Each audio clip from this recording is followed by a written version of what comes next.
I remember one day coming home from school at 14 years old and looking in the mirror and wondering, why have I got long hair on my neck? Polycistic Ovary Syndrome is a condition that affects 1 in 10 women in the UK. Doctors around the world still aren't entirely sure what actually causes PCOS. However, women with the condition tend to have a higher level of male hormones than women without the condition, and it can even lead to fertility issues in the future. So at 14 years old, I found this one hair on my neck, and I just plucked it out, and it grew back again and again and again. I'd never heard anyone deal with something like this before, especially not someone my age. I remember feeling so embarrassed because I thought I was honestly the only person in the world that had ever dealt with this before, as you do with everything as a teenager. Months and months went by, and this only got worse. There was more hairs on my neck and on my chin.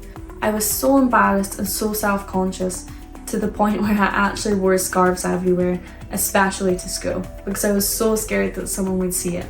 And I remember one day finding out that one of my Instagram photos had actually been sent into a boys group chat, and they'd been laughing at the fact there was one singular hair on my neck. I know, I thought the same.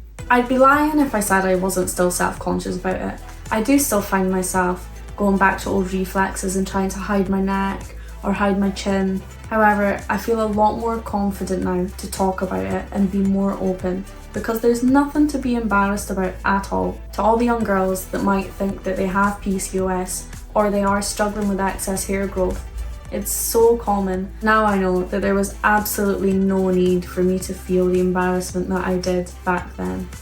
And if you do feel embarrassed, you don't need to worry. There's so many different ways that you can get rid of the hair, and if you want to keep it, you do that. It's your body and it's your choice, and it's not something we should be embarrassed about.